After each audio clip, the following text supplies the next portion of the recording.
അപ്പോൾ അങ്ങനെ അത് സംഭവിക്കാൻ പോവാണ്. 2 ഐഫോൺ നമ്മളിങ്ങനെ കൂട്ടിച്ചേർത്ത് വെച്ച് കഴിയുമ്പം ഒരു വലിയ ഐഫോൺ ലഭിക്കും. അതാണ് foldable iPhone and that is going to be iPhone Ultra. So അപ്പോൾ ഇന്നത്തെ ഈ ഒരു വീഡിയോയിലൂടെ ആപ്പിളിൻ്റെ ഫസ്റ്റ് എവർ ഫോൾഡബിൾ ഐഫോൺ ആയിട്ടുള്ള ഐഫോൺ അൾട്രയെ പറ്റിയോ അതിൻ്റെ ഫസ്റ്റ് ലുക്ക്, അതോടൊപ്പം തന്നെ ലേറ്റസ്റ്റ് ആയിട്ടുള്ള ഒരു മാസത്തിനുള്ളിൽ റിലീസ് ചെയ്യാൻ പോകുന്ന iOS 19 കുറച്ച് അപ്ഡേറ്റുകളാണ് നമ്മൾ ഇന്നത്തെ ഈ ഒരു വീഡിയോയിലൂടെ നിങ്ങളുമായിട്ട് ഷെയർ ചെയ്യുന്നത്. So this is Milan. Apple അടുത്ത വർഷം 2026 ഈ ഒരു ആപ്പിളിൻ്റെ എൻ്റയർ ഫോൺ ലൈനപ്പിൽ ഫസ്റ്റ് ഫോൾഡബിൾ ഐഫോൺ ആപ്പിൾ കൊണ്ടുവരുന്നത്. ഇതുപോലുള്ള പ്രോഡക്റ്റുകളെ പറ്റിയുള്ള മിക്ക ലീക്കുകളും നമുക്ക് ലഭിക്കുന്നതിൻ്റെ ഏറ്റവും പ്രധാനപ്പെട്ട ഒരു സോഴ്സ് എന്ന് പറയുന്നത് സപ്ലൈ ചെയിനാണ്. സപ്ലൈ ചെയിനിലുണ്ടാകുന്ന പല മാറ്റങ്ങൾ അത് പല ആളുകളിലൂടെ കടന്നു പോകുന്നതുകൊണ്ട് തന്നെ സണ്ണി ഡിക്സനെ പോലുള്ള ആളുകൾ, അതോടൊപ്പം തന്നെ ബ്ലൂംബെർഗിൻ്റെ മാർക്ക് ഗർമൻ, ഇവരെ പോലുള്ള ആളുകളിൽ നിന്നാണ് നമുക്ക് ഇതുപോലുള്ള പല ഇൻഫർമേഷൻസും ഇൻ്റർനെറ്റിൽ അവൈലബിൾ ആണ്. അതുപോലെ തന്നെ വിശ്വസിക്കാൻ പറ്റുന്ന പല സോഴ്സുകളിൽ നിന്ന് ലഭിച്ചിട്ടുള്ള കാര്യങ്ങളാണ് ഇനി ഞാൻ ഈ ഒരു ഫോൾഡിനെ പറ്റിയും iOS 19 പറ്റിയും പറയുന്നത്. ആപ്പിൾ കഴിഞ്ഞ 4 വർഷങ്ങളായിട്ട് 2 തരത്തിലുള്ള ഐഫോണുകൾ, ഈ ഒരു ഫോൾഡബിൾ ഐഫോണുകളാണ് ടെസ്റ്റ് ചെയ്തുകൊണ്ടിരുന്നത്. അതിലേറ്റവും ലേറ്റസ്റ്റ് ആയിട്ട് ആപ്പിൾ കൺഫേം ചെയ്ത അല്ലെങ്കിൽ സോഴ്സുകൾ കൺഫേം ചെയ്യുന്ന ഇനി വരാൻ പോകുന്ന ടൈപ്പ് ഓഫ് ഐഫോൺ എന്ന് പറയുന്നത് ഫോൾഡബിൾ ഐഫോണാണ്. കറണ്ട് മാർക്കറ്റിൽ പോലും നമുക്ക് പല തരത്തിലുള്ള ഫോൾഡബിൾ ഫോണുകൾ അവൈലബിൾ ആണ്. അതിൽ നമുക്ക് ഫോൾഡ് ഉണ്ട്, ഫ്ലിപ്പ് ഉണ്ട്. ഈ ഫോൾഡിൽ തന്നെ നമുക്ക് ഡിഫറെൻറ്റ് ടൈപ്പ് എന്ന് പറഞ്ഞാൽ 2 തരങ്ങളിലുള്ള ഫോൾഡുകൾ കാണാൻ സാധിച്ചിട്ടുണ്ട്. കോമൺ ആയിട്ട് കാണുന്നത് നമുക്കറിയാം ഒരൊറ്റ ബുക്ക് പോലെ ഇരിക്കുന്ന ഇങ്ങനെ തുറന്നു വരുന്ന ഫോൾഡബിൾ ഫോണുകൾ. And latest Huawei Mate XT ultra എന്ന് പറയുന്ന ഫോൺ നമുക്കറിയാം ട്രൈഫോൾഡ് ഫോണാണ്. 3 ഡിസ്പ്ലേ ഉള്ള 3 മടക്കി വെക്കുന്ന ഒരു ഫോൾഡബിൾ ഫോണാണ്. സോ ആപ്പിളും ഇതുപോലെ 2 തരത്തിലുള്ള ഫോൾഡബിൾ ഫോണുകളായിരുന്നു ഇതുവരെ ടെസ്റ്റ് ചെയ്തുകൊണ്ടിരുന്നത്. And finally they decide to move with foldable iPhone, അതായത് ഇങ്ങനെ ബുക്ക് പോലെ തുറന്നു വരുന്ന ഫോൾഡബിൾ ഐഫോൺ എന്നുള്ളത്. കാരണം ഫ്ലിപ്പ് എന്ന് പറയുന്നത് നമുക്കറിയാം ഇപ്പം നിലവിലുള്ള ഫോണിൻ്റെ അതേ ഷേപ്പും സൈസും ഒക്കെ തന്നെയാണ്. ഇതിങ്ങനെ നമുക്ക് നേരിട്ട് ഇങ്ങനെ 2 ഇങ്ങനെ മടക്കാം എന്നേ ഉള്ളൂ.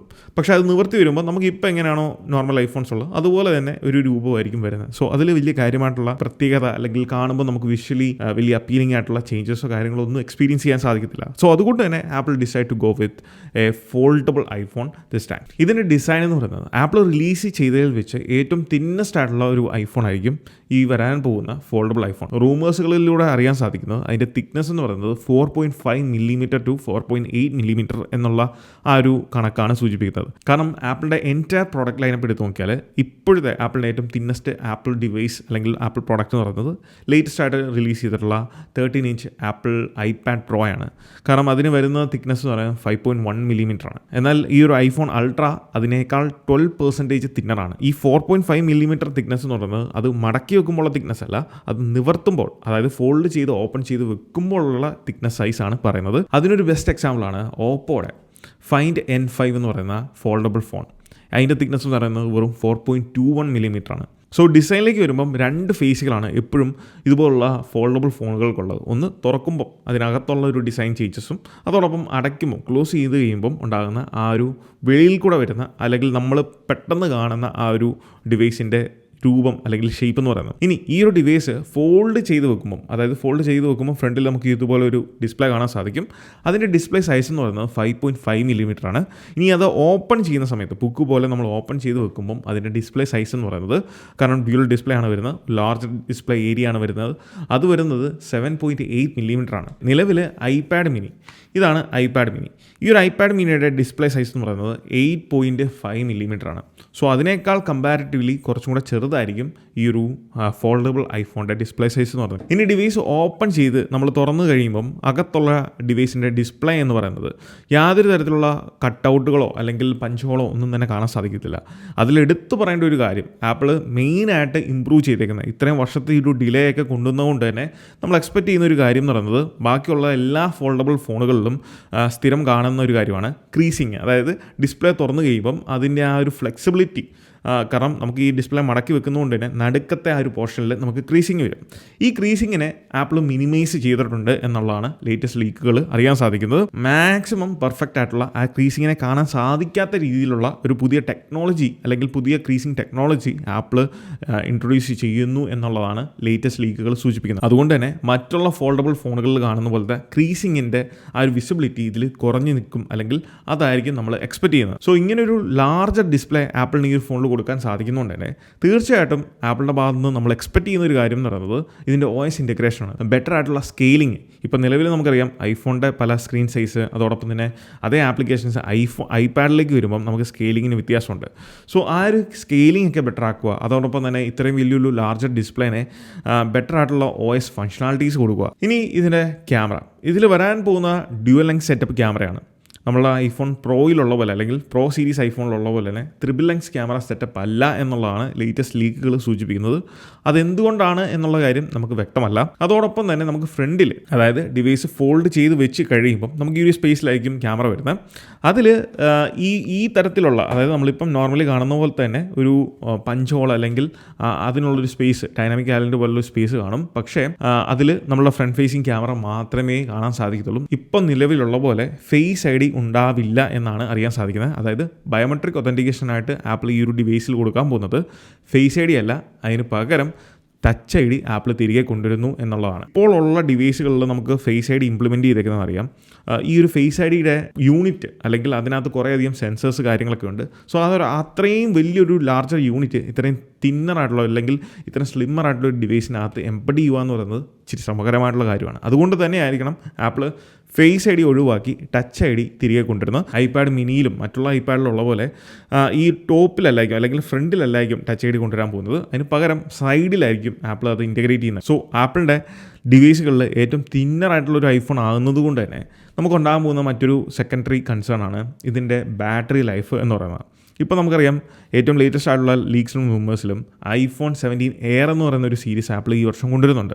സോ അതിൽ ഉപയോഗിക്കാൻ പോകുന്ന എന്ത് ടെക്നോളജി ആയിരിക്കുമോ അത് തന്നെയായിരിക്കും നമുക്ക് ഈ ഒരു iPhone അൾട്ര അല്ലെങ്കിൽ ഐഫോണിൻ്റെ ഫോൾഡബിൾ ഐഫോണിൽ നമ്മൾ എക്സ്പെക്ട് ചെയ്യുന്നത്. കാരണം ഈ ഒരു തിന്നറായിട്ടുള്ള ഡിവൈസിലും ഹൈ ഡെൻസിറ്റി സെല്ലുകളെ അക്കോമഡേറ്റ് ചെയ്യാൻ പറ്റുന്ന ഒരു ബാറ്ററി, പുതിയ ടെക്നോളജിയിലുള്ള ബാറ്ററി ആയിരിക്കും ആപ്പിൾ ഈ ഒരു ഡിവൈസിലും ഇൻറ്റഗ്രേറ്റ് ചെയ്യാൻ പോകുന്നത്. ഇനി iOS 19 വരുമ്പോൾ ഇനി കൃത്യം ഒരു മാസം, അതായത് ജൂൺ 9 WWDC ആപ്പിളിൻ്റെ വേൾഡ് വൈഡ് ഡെവലപ്പർ കോൺഫറൻസ് നടക്കുന്നത്. അന്നത്തെ ആ ഒരു ഇവൻറ്റിൽ വെച്ചാണ് ആപ്പിൾ ഒഫീഷ്യലി ഇത് അനൗൺസ് ചെയ്യുന്നത്. അന്ന് തന്നെ നമുക്ക് നമ്മളുടെ ഡിവൈസുകളിൽ ഇത് ബെയ്റ്റായിട്ട് iOS 19 നമുക്ക് ബെയ്റ്റായിട്ട് ഇൻസ്റ്റാൾ ചെയ്യാൻ സാധിക്കും. ഞാൻ പറഞ്ഞു ഇത് ബെയ്റ്റ റിലീസാണ്. ഇത് ഒഫീഷ്യലി എല്ലാ പബ്ലിക് യൂസേഴ്സിനും റിലീസ് ചെയ്യുന്നത് സെപ്റ്റംബറിലാണ്. സെപ്റ്റംബറിൽ പുതിയ iPhone 17 സീരീസ് വരുമ്പോഴാണ് ഇത് ഒഫീഷ്യലി എല്ലാ ഫോണുകളിലും അല്ലെങ്കിൽ എല്ലാ യൂസേഴ്സിനും പബ്ലിക്കലി റിലീസ് ചെയ്യത്തുള്ളൂ. ഏറ്റവും ലേറ്റസ്റ്റ് ആയിട്ട് അറിയാൻ സാധിക്കുന്ന ഒരു സന്തോഷകരമായിട്ടുള്ളൊരു കാര്യം എന്ന് വെച്ചാൽ കഴിഞ്ഞ കുറച്ച് വർഷങ്ങൾക്ക് മുന്നെയാണ് സാംസങ് ഡെക്സ് എന്ന് പറയുന്ന ഫീച്ചർ കൊണ്ടുവന്നത്. അതായത് അവരുടെ ഡിവൈസ് ഒരു ഡിസ്പ്ലേയിലേക്ക് കണക്ട് ചെയ്ത് കഴിഞ്ഞാൽ, നമ്മൾ ഇപ്പം ഈ ബാക്കിലിരിക്കുന്ന പോലത്തെ ബെൻക്യൂവിൻ്റെ ഒരു ഡിസ്പ്ലേയിലേക്കോ അല്ലെങ്കിൽ ഒരു USB Type-C സപ്പോർട്ട് ചെയ്യുന്ന ഒരു ഡിസ്പ്ലേയിലേക്ക് കണക്ട് ചെയ്ത് കഴിഞ്ഞാൽ നമുക്ക് ഈ ഒരു ഫോണിനെ തന്നെ ഒരു കമ്പ്യൂട്ടർ പോലെ അല്ലെങ്കിൽ ഒരു ഡെസ്ക്ടോപ്പ് പോലെ ഉപയോഗിക്കാൻ സാധിക്കുന്ന ആ ഒരു ഇൻ്റർഫേസ് എന്ന് പറഞ്ഞ പോലത്തെ ഒരു ഫീച്ചർ ആപ്പിൾ iOS 19 കൊണ്ടുവരുന്നു എന്നുള്ളതാണ് ലേറ്റസ്റ്റ് ആയിട്ട് നമുക്കറിയാൻ സാധിക്കുന്നത്. സോ USB Type-C എനേബിൾഡ് ആയിട്ടുള്ള ഡിവൈസിൽ മാത്രമായിരിക്കും ഈ ഒരു സപ്പോർട്ട് ലഭിക്കുന്നത്. അതായത് iPhone 15 സീരീസ് മുതൽ iPhone 15, 16 ഇനി വരാൻ പോകുന്ന 17 സീരീസിലും ആപ്പിൾ തീർച്ചയായിട്ടും ഈ ഒരു സ്റ്റേജ് മാനേജർ, നമുക്കറിയാം ആപ്പിൾ കഴിഞ്ഞതിൻ്റെ മുന്നത്തെ വർഷം കൊണ്ടുവന്നൊരു ഫീച്ചറാണ് iPadOS സ്റ്റേജ് മാനേജർ. സോ ഈ ഒരു സ്റ്റേജ് മാനേജർ സത്യത്തിൽ ഐപാഡിൽ വലിയ പ്രയോജനം ഞാനിതുവരെ കണ്ടിട്ടില്ല. കാരണം ആ സ്റ്റേജ് മാനേജർ യൂസ് ചെയ്യുമ്പോൾ തന്നെ കുറച്ച് സൈഡ് സ്പേസ് നമുക്ക് നഷ്ടപ്പെടും. പിന്നെ ആകെ കിട്ടുന്ന കുറച്ച് സ്പേസിലാണ് കാര്യങ്ങളൊക്കെ ചെയ്യുന്നത്.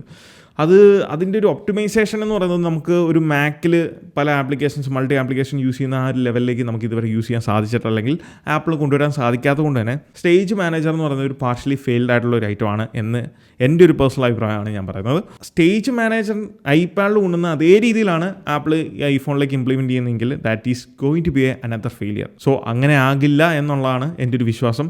രണ്ടാമത്തെ കാര്യം എന്ന് പറയുന്നത് brand new, entirely completely revamp ചെയ്ത ക്യാമറ ആപ്ലിക്കേഷൻ. അതായത് apple A to C rework ചെയ്തിട്ടുള്ള, നമ്മൾ യൂസേഴ്സ് ആഗ്രഹിക്കുന്ന പോലത്തെ രീതിയിലുള്ള ഒരു better and improved version of camera ആപ്ലിക്കേഷനാണ് ആപ്പിൾ iOS 19 കൊണ്ടുവരാൻ പോകുന്നത്. ലഭിച്ചിട്ടുള്ള ഇൻഫർമേഷൻ വെച്ച് ക്രിയേറ്റ് ചെയ്തേക്കുന്ന കുറച്ച് ഡിസൈനുകളാണ് നിങ്ങൾ ഈ കാണുന്നത്. സോ ഇതിൻ്റെ ഡിസൈനിലേക്ക് നോക്കിയാൽ മനസ്സിലാവും. നിലവിലുള്ള ഇൻവൈറ്റ് ആപ്പ്, അതോടൊപ്പം തന്നെ സ്പോർട്സ് ആപ്പ്, ആപ്പിളിൻ്റെ സ്പോർട്സ് ആപ്പ്, ഈ രണ്ട് ആപ്ലിക്കേഷൻ നിങ്ങൾ ട്രൈ ചെയ്തിട്ടുണ്ടെങ്കിൽ അതിലൊരു ഗ്ലാസി എഫക്റ്റ് അല്ലെങ്കിൽ നമുക്ക് സീ ത്രൂ എഫക്റ്റ് തരുന്നുണ്ട്. അതേ ഒരു എഫക്റ്റ് തന്നെയാണ് ഈ ഒരു ക്യാമറ ആപ്ലിക്കേഷനിൽ നമുക്ക് കാണാൻ സാധിക്കുന്നത്. അതോടൊപ്പം തന്നെ കുറേയധികം കസ്റ്റമൈസേഷൻ ഓപ്ഷൻസ്, 2 or 3 ഇരട്ടി ബെറ്റർ ആയിട്ടുള്ള അല്ലെങ്കിൽ അധികം ഫങ്ഷണാലിറ്റീസും ഫീച്ചറും കസ്റ്റമൈസേഷൻ ചെയ്യാനുള്ള ഓപ്ഷൻസാണ് ആപ്പിൾ iOS 19 കൊണ്ടുവരുന്നത് എന്നുള്ളതാണ് ലേറ്റസ്റ്റ് ലീക്കിലൂടെ അറിയാൻ സാധിക്കുന്നത്. ഏറ്റവും പ്രധാനമായിട്ടും നമുക്ക് വേണ്ട ഒരു കാര്യം എന്ന് പറയുന്നത് ഇതിൻ്റെ സ്റ്റെബിലിറ്റിയാണ്. കാരണം iOS 18 എന്ന് പറയുന്നത് സ്റ്റെബിലിറ്റിയുടെ കാര്യത്തിൽ പല അപ്ഡേറ്റുകൾ വരുമ്പോൾ സ്റ്റെബിലിറ്റി നഷ്ടപ്പെടുന്നു, വീണ്ടും റീഗെയിൻ ചെയ്യുന്നു, പിന്നെ നഷ്ടപ്പെടുന്നു. അങ്ങനെ മൊത്തത്തിൽ ഒന്ന് കുഴഞ്ഞു മറിഞ്ഞിരിക്കുന്ന രീതിയിലാണ് iOS 18 ഇപ്പോഴത്തെ ഒരു പോക്ക്. ഇനി കൃത്യം ഒരു മാസത്തിനുള്ളിൽ നമുക്ക് iOS 19 എക്സ്പീരിയൻസ് ചെയ്യാൻ സാധിക്കും. അപ്പോൾ ഇതൊക്കെയാണ് ആപ്പിളിൻ്റെ അപ്കമിങ് OS അപ്ഡേറ്റ് ആയിട്ടുള്ള iOS 19 പറ്റിയും ഐഫോൺ അൾട്രയെ പറ്റിയുള്ള ലേറ്റസ്റ്റ് ആയിട്ടുള്ള വിശേഷങ്ങൾ. അപ്പോൾ ഇതുപോലത്തെ ഇൻഫോർമേറ്റീവ് ആയിട്ടുള്ള ആപ്പിൾ റിലേറ്റഡ് കണ്ടൻസിന് നമ്മുടെ ഇൻസ്റ്റാഗ്രാം പേജും യൂട്യൂബ് ചാനലും മറക്കാതെ നിങ്ങൾ ഫോളോ ചെയ്യുക. So this is Milan.